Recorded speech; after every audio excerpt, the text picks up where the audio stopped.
नमस्कार, मैं हूं सुधीर चौधरी और ब्लैक एंड व्हाइट में आपका स्वागत है। आज हम सबसे पहले आपको बीजेपी का नया सरप्राइज दिखाएंगे और यह सरप्राइज आया है राजस्थान से और इस सरप्राइज का नाम है भजन लाल शर्मा। बीजेपी ने आज वसुंधरा राजे सिंधिया की तमाम उम्मीदों पर पानी फेरते हुए उनके हाथ में अगले मुख्यमंत्री के नाम की चिट थमा दी और उस चिट पर भजन लाल शर्मा का नाम लिखा हुआ था। भजन लाल शर्मा जयपुर की सांगानेर सीट से पहली बार विधायक बने हैं और पहली बार में ही उनकी लॉटरी लग गई। आज हम आपको बीजेपी के तीनों नए मुख्यमंत्री यानी विष्णु, मोहन और भजन की कथा सुनाएंगे और इस बात का भी विश्लेषण करेंगे कि रमन सिंह, शिवराज और वसुंधरा की पारी समाप्ति के बाद क्या ये नए मुख्यमंत्री 5 महीने के बाद होने वाले लोकसभा चुनाव में 100% सीटें जीत पाएंगे।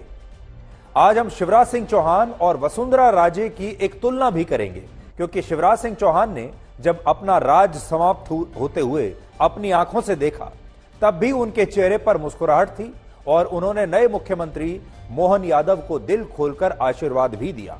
लेकिन वसुंधरा राजे के चेहरे पर आज घोर निराशा और क्रोध था और उनकी आंखें आज बहुत कुछ कह रही थी। बीजेपी की सोशल इंजीनियरिंग के बाद आपको मायावती की फैमिली इंजीनियरिंग दिखाएंगे जिसके तहत उन्होंने अपने सगे भतीजे को अपना उत्तराधिकारी घोषित कर दिया है। बीएसपी के संस्थापक कांशीराम ने बहुजन समाज के लिए अपने परिवार को त्याग दिया था और कहा था ये बहुजन समाज, ये दलित, यही मेरा परिवार है। मायावती ने भी यह वादा किया था कि वो अपने परिवार के किसी सदस्य को उत्तराधिकारी नहीं बनाएगी और अब लंदन में पढ़ा एक करोड़पति दलित युवक गरीब दलितों के वोटों का ठेकेदार बन जाएगा। यानी मायावती ने अपना वादा तोड़ दिया।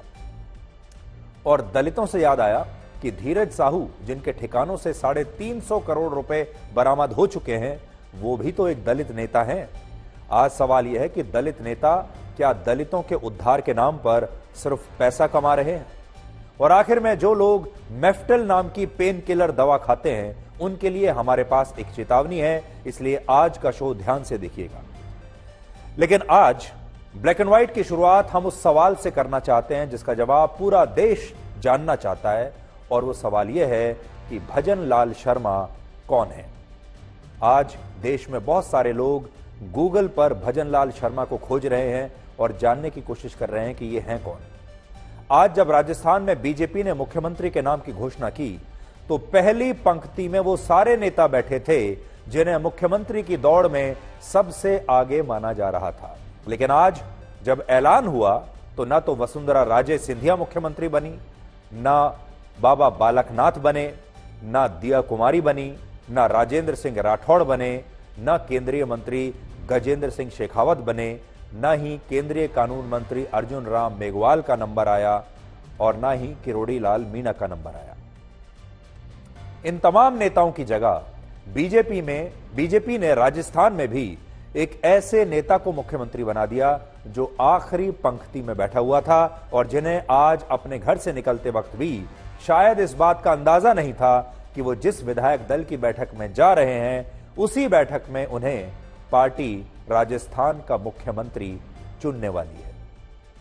तो कल भी हमने आपसे ये बात कही थी कि पहली पंक्ति में जो बड़े बड़े नेता बैठते हैं असल में मीडिया का, चुनावी विश्लेषकों का, बड़े बड़े नेताओं का, विपक्षी दलों का, सबका ध्यान पहली पंक्ति में बैठने वाले नेताओं पर रहता है और अक्सर यही कहा जाता है कि पहली पंक्ति में जो बड़े बड़े नेता बैठे हैं यही बनेंगे। लेकिन बीजेपी ने आज एक बार फिर से एक ऐसे नेता को चुन लिया जो पहली नहीं बल्कि आखिरी पंक्ति में बैठा हुआ था जिसके बारे में किसी ने कल्पना भी नहीं की थी। देखिए, ये बीजेपी के विधायक दल की बैठक है जिसके बाद ये फोटो ली गई और इस फोटो में अगर आप देखेंगे तो भजन लाल शर्मा कहां खड़े हुए हैं? आखिरी पंक्ति में खड़े हुए हैं। यह है लोकतंत्र की खूबसूरती। आप भी जब इस तस्वीर को ध्यान से देखेंगे तो आपको पता चलेगा कि भजन लाल शर्मा को शायद खुद भी कोई जानकारी नहीं थी कि पार्टी उन्हें इतना बड़ा पद देने वाली है, लेकिन ऐसा हुआ और बीजेपी ने मध्य प्रदेश और छत्तीसगढ़ की तरह राजस्थान में भी सबको चौंका दिया और खुद भजन लाल शर्मा के लिए आज के इस पूरे घटनाक्रम पर यकीन करना मुश्किल था। मुझे पूरा यकीन है उन्हें भी लग रहा होगा जैसे वो कोई सपना देख रहे हैं, और ऐसा सपना जो शायद पूरा भी नहीं होने वाला। लेकिन यह सपना नहीं, हकीकत थी। इससे भी बड़ी बात यह कि भजन लाल शर्मा को मुख्यमंत्री बनाने का ऐलान बीजेपी ने देखिए किससे करवाया। यह ऐलान करवाया वसुंधरा राजे सिंधिया से, और शायद आज का दिन वसुंधरा राजे सिंधिया के राजनीतिक जीवन का सबसे मुश्किल और अशुभ दिन था। आज जब केंद्रीय पर्यवेक्षक के तौर पर राजनाथ सिंह और बाकी बड़े नेता जयपुर पहुंचे, तब सबसे पहले उनकी मुलाकात वसुंधरा राजे सिंधिया से हुई, और फिर इस मुलाकात के बाद वसुंधरा राजे को वो पर्ची दी गई जिसमें नए मुख्यमंत्री का नाम लिखा था, यानी उनकी मुट्ठी में नए मुख्यमंत्री के नाम की पर्ची थी।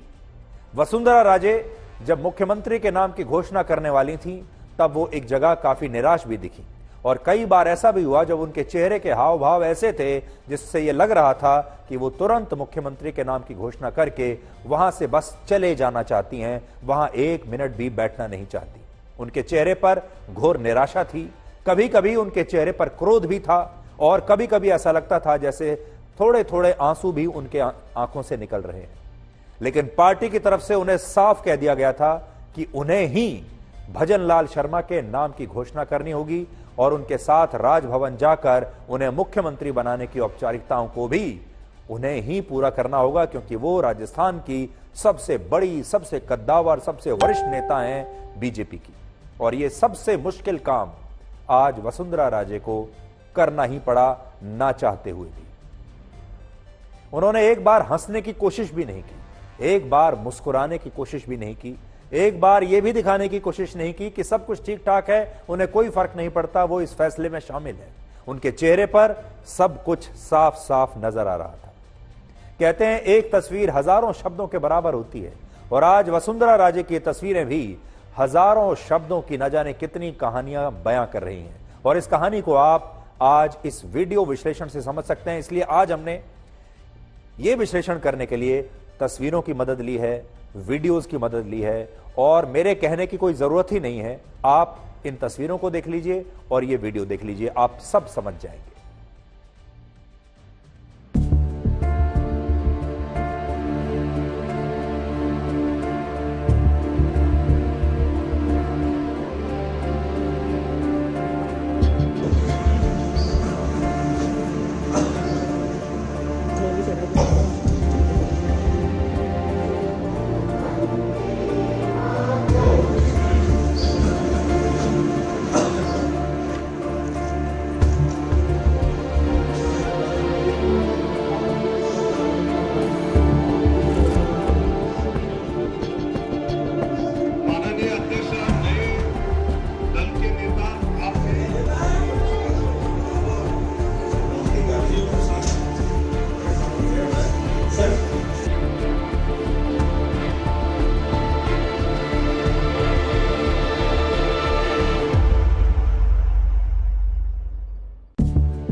उन्नीस सौ सैंतालीस में एक बड़ी मशहूर फिल्म आई थी जिसका नाम था दो भाई।